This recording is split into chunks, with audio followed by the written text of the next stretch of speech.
Mega Drive was released in Japan on October 29, 1988. This was 2 months before Final Fantasy II was released in Japan, and 2 years before most Americans would know the series even existed. 16-bit adventures for Sega's new system, like Phantasy Star 2 and Sword of Vermilion, made NES owners think about the future.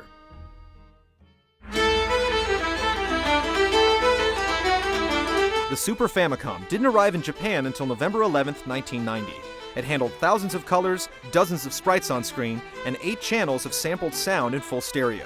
Backgrounds came to life thanks to Mode 7, which allowed layers to be scaled and rotated. It also supported 4 MB storage units, so anyone inclined to make a role-playing game with this technology could potentially squeeze 40 to 50 hours of gameplay into one plastic cartridge. The Super versions of the NES and Famicom hit the market running thanks to their epic fanbase and solid relationships with third-party developers, including Square. A fourth fantasy was inevitable.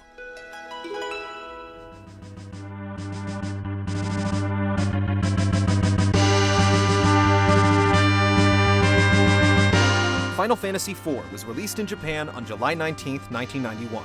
For the first time, it also came out in America the same year. It was renamed Final Fantasy II in the States, and with most US gamers absent-mindedly skipping over 2 entries in the franchise, it was considered a phenomenal leap forward. 4 was once again directed by Sakaguchi, designed by Amano, and composed by Uematsu. Final Fantasy IV had a unique protagonist, straying from the series' tendency to place massive burdens on heroes with little to no combat experience. 4's heavily conflicted leading man was Cecil, a Dark Knight of the Kingdom of Baron and commander of the Monarchy's airship fleet called the Red Wings.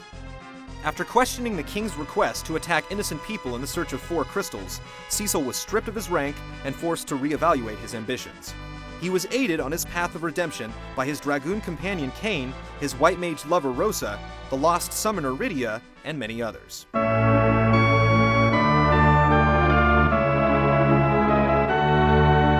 Final Fantasy IV removed the interchangeable job system from the previous game to focus on the characters, similar to the plot-driven party swapping from 2. Jobs were already assigned and oftentimes related to the plot. Spells and summons were now learned by levels, through specific battle criteria or in accordance with the story. You never knew what crew you were going to end up with, but the arrangements were given a boost by allowing an extra character, making the battle line built for 5, for the first and only time. Telepathic hypnosis played a big factor in characters leaving your group. Once Cecil had left his kingdom behind, the warrior Golbez took control of the Red Wings and the will of Kain. The karate master Yang also briefly fell victim to mind manipulation, and both of your friends had to be smacked around before they eventually snapped out of it. These additional characters didn't just follow, they fought, and sometimes died alongside you. Your ranks gained the abilities of Tella, the vengeful mage, Edward, the pensive bard, Palom and Porum, a precocious pair of young mages, Edge, an impulsive prince, and Fusoya, a resident of the moon with many buried secrets to tell. Even the Tinkerer Cid grabbed a club and finally took matters into his own hands. It's also worth noting that Rydia is one of the only characters in the entire franchise that goes through a permanent physical transformation. She left your party unexpectedly and resurfaced in the Land of Summons, where time moved faster. She dropped her ability to perform white magic, but gained several new spells, her full summoning potential, and a matured character sprite. 4's biggest technical influence on the rest of the series was the introduction of the active time battle system created by Hiroyuki Ito. With it, adversaries don't wait patiently for players to input actions. Instead, each enemy and character gets a turn every few seconds, with players forced to act quickly if they want to finish the battle with minimal damage. The system made combat a bit livelier, allowing for more engrossing gameplay. The battle screens added unique terrain layouts underneath their heroes and enemies. The environments, characters, monsters, and bosses all received a significant improvement in detail. Group spells all animated at the same time. Smoke and fog was now transparent. Square clearly proved that Final Fantasy IV could not have been done on the 8-bit Nintendo. You could even adjust the color of the menus.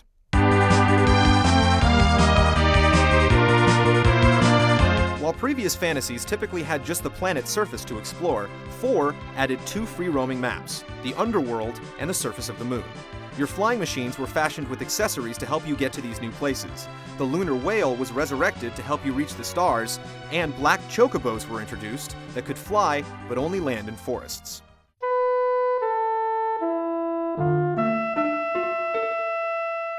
All of Nobuo Uematsu's scores have been exceptional for their era, but Final Fantasy IV was the first noticeable example of the melodic subtleties and enduring themes that his work has gradually become famous for.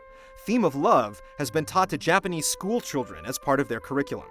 The tracks from 4 have appeared on several compilation albums and have been performed live by numerous orchestras and metal bands. The story in 4 rekindled the 4-tier elemental structure and even referred to the monsters as fiends. Mylon, Kainazo, Valvalis, and Rubicant weren't the original names, but their inclusion was a nod to the first game. Summons were also given peculiar names, as 4 first introduced Americans to the advanced magic. Shiva, Odin, and Bahamut kept their names throughout the series, but Americans first knew Ifrit and Ramu as Jin and Indra.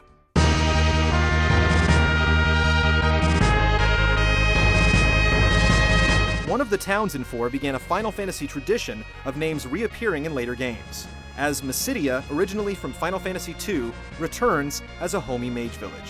4 made several direct references to our universe as well. It was the first fantasy to name its world, as Fusoya refers to it as the Blue Planet.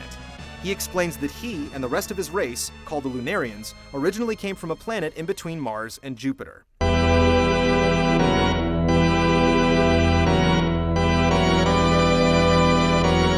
Fusoya also revealed that Golbez was not their ultimate enemy, as he was also being brainwashed by another Lunarian named Zemus. Eventually, Zemus revealed his true form, but with the help of some well-wishes from home, Cecil and company found the strength to overcome the overgrown evil.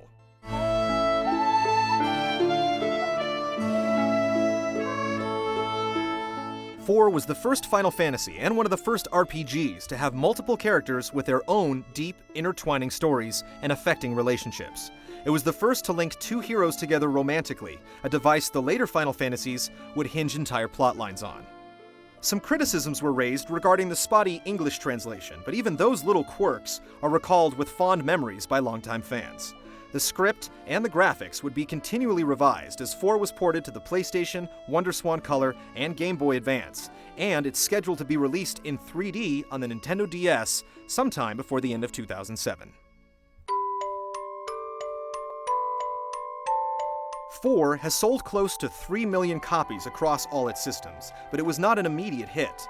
Whether it was because of 4's international sales numbers, Nintendo's tentative relationship with Square, or the time and resource-consuming task of translating one massive game after another, the next title was for the third time in the franchise, only released in Japan. Despite thousands of American gamers suddenly discovering the role-playing series, the fifth installment wouldn't make it to US shores until the end of the decade.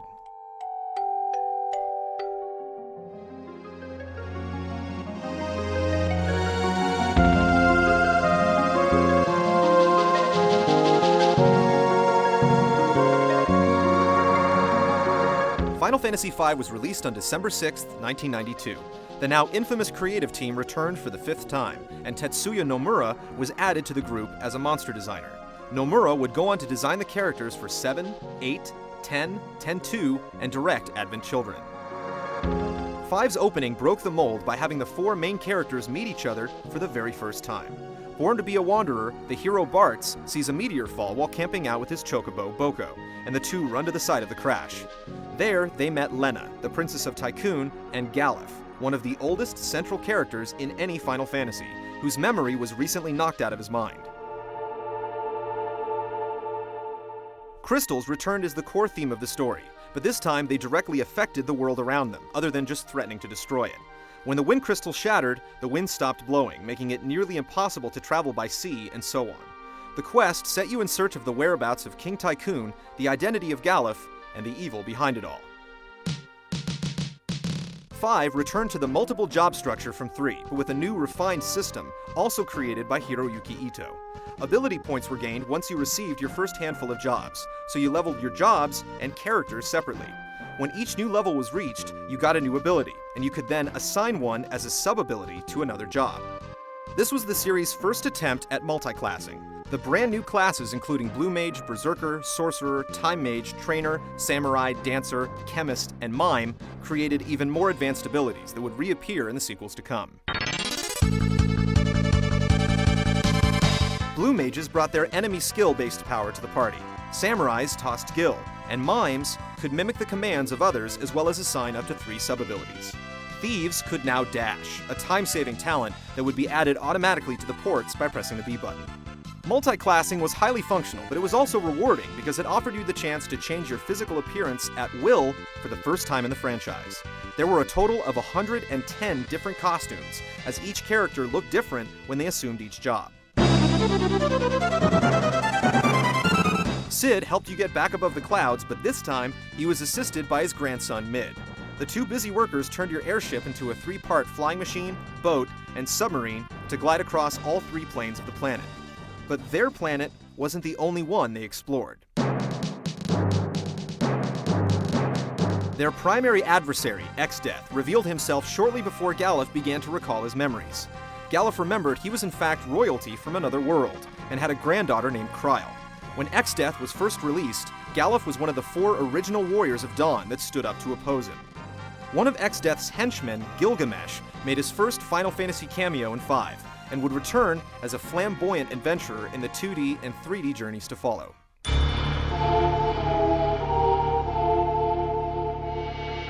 Exdeath's aim was to harness a void locked inside the rift between the 2 worlds that was created when they were magically ripped apart.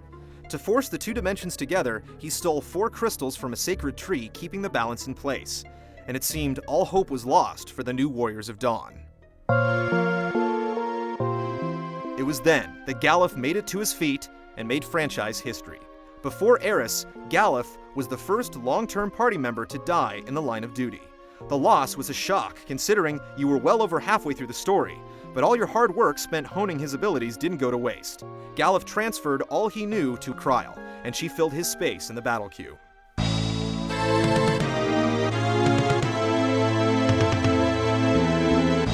A visit to the Turtle Sage Gil revealed the existence of 12 legendary weapons, sacred items destined for the jobs they were created for.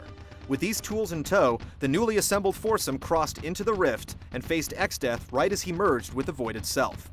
For the first time, there were multiple endings triggered by whoever was or wasn't standing in your party when Exdeath's final form was defeated.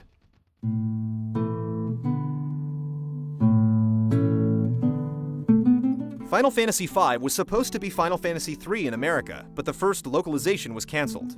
It was then rumored to be released as Final Fantasy Extreme, but plans for that project also fell through. Even a 3rd attempt was launched and crushed to bring 5 to PCs by developer Top Dog Software. These failed attempts aggravated gamers so much, 5 became one of the first titles to receive a fan translation, and until 1998, they were the only ways you could play it. Eventually 5 re-emerged on the PlayStation and Game Boy Advance with updated cinemas and new jobs to try on. It was then that American gamers could finally experience the intricate job system that would leave undeniable traces on the rest of the franchise.